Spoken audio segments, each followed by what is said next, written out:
Good day, class.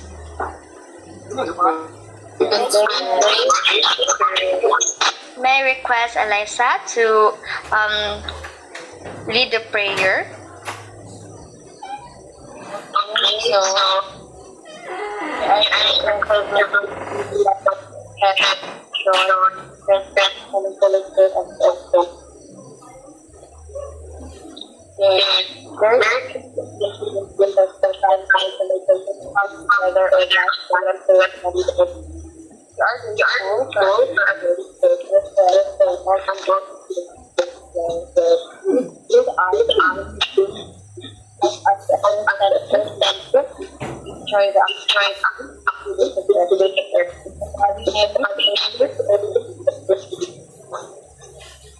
Okay, thank you, Eliza. So now, before we anything else, we have our online class today because due to the rain and the wind. So for now, online class and then tomorrow is mag face-to-face class nita. So now, let me remind you our classroom rules. So next slide please.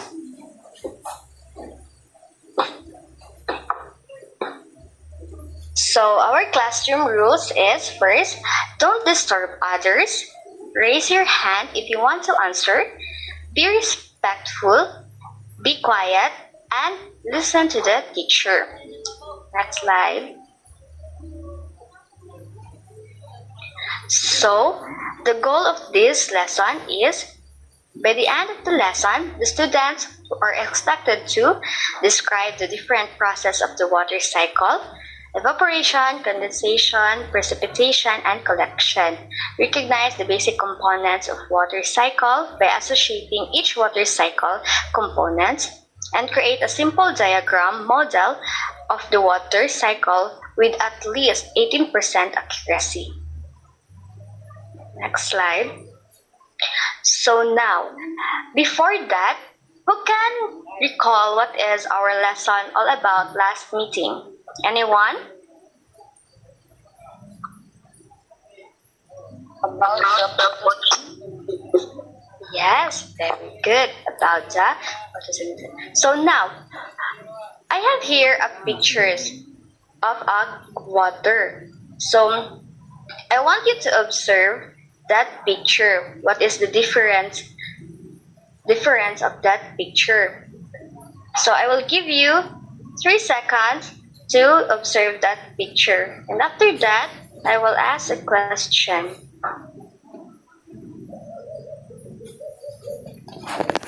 Now, anyone from the class, what have you noticed of a picture? Yes, Eliza? before teacher, picture. Yes. And after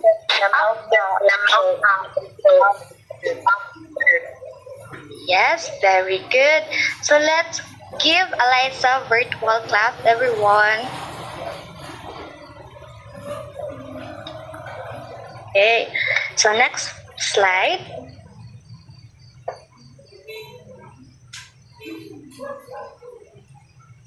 So now, let's learn about the water cycle. So, what comes to your mind when you hear water cycle? Anyone from the class? water teacher. What comes Water teacher. Yeah, very good, Shaira. It's all water. Yes, that's correct. Next slide.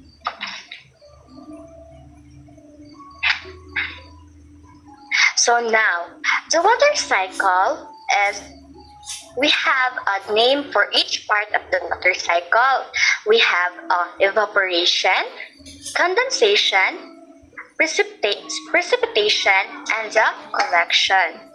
Next slide.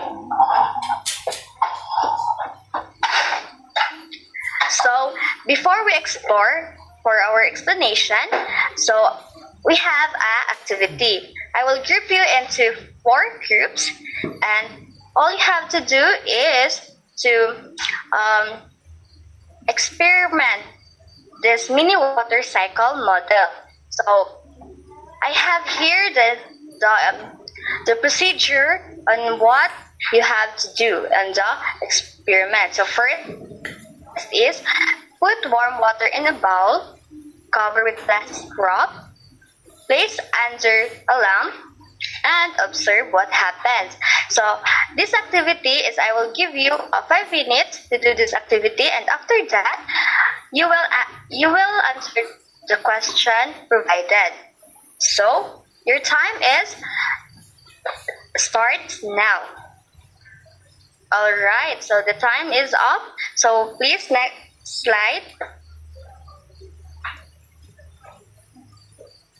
So narin siya ang guide question. First is, what happened to the water?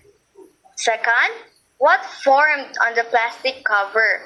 So, ang inyong answer, inyo na din siyang ibutang sa inyong Manila paper.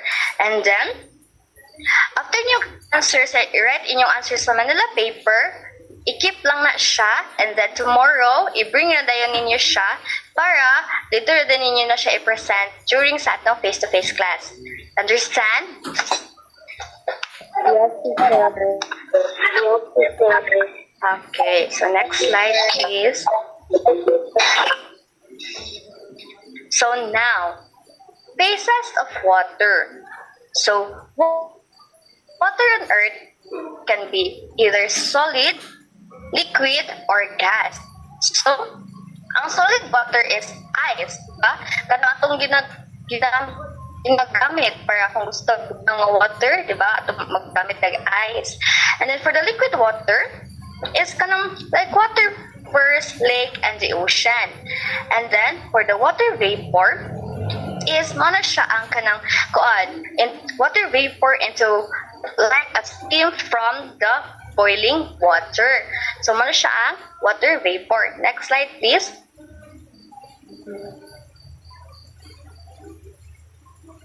So now, phases of water.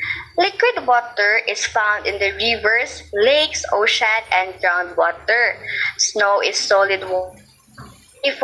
Vapor fills our atmosphere. So, like what I've said earlier, kung katong ang water vapors is like steam siya from boiling water, and then kanating liquid water is katong na siya sa water flows, rivers, or lake, and the ocean.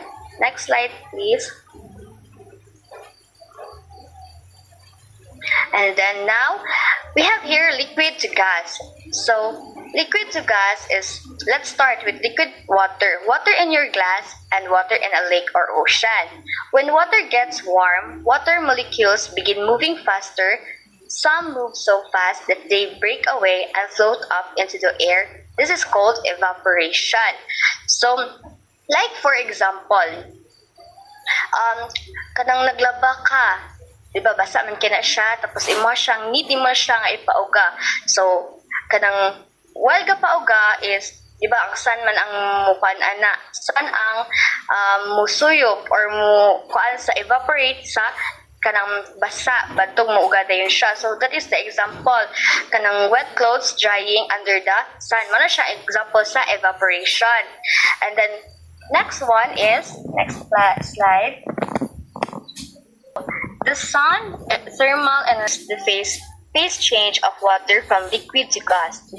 This power can move water from the lowest points on Earth or sea level to the highest tops of mountains.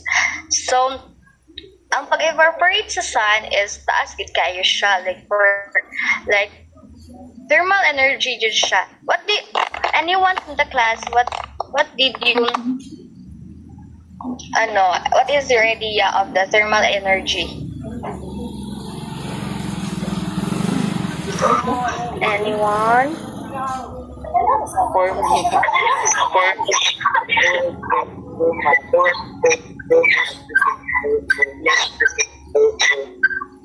Yes, thank you. So, next slide, please.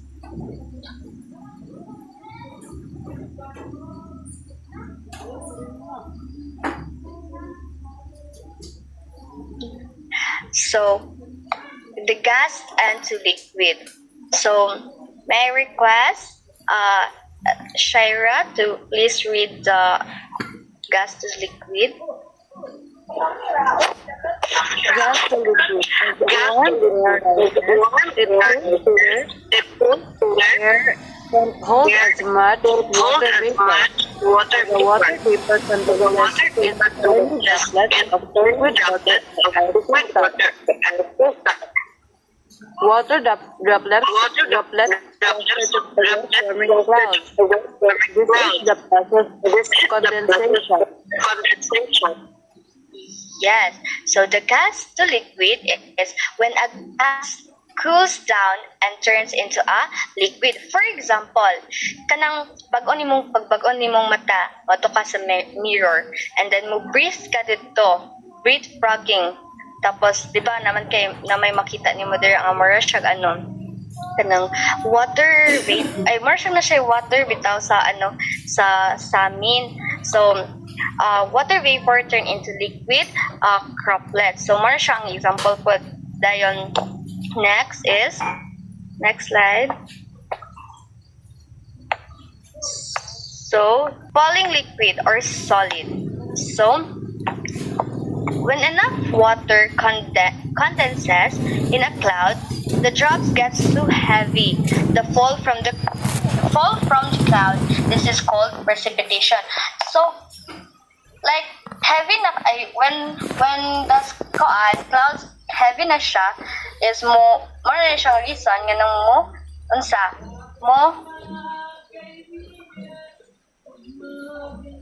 more rain na dayon. Yes, marine. Mo na siyang reason nga nang marine na din siya. And then next one is kung mag-rain, kabalo pa mo asa mapadulong ang water ana? Wala. Teacher. Okay, so if wala, let's find out. So next please. So, the gravity. So, anyone from the class read this gravity?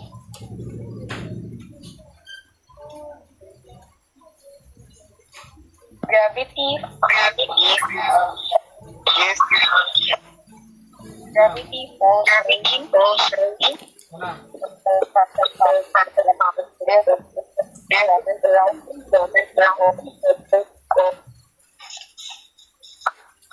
Yes, thank you.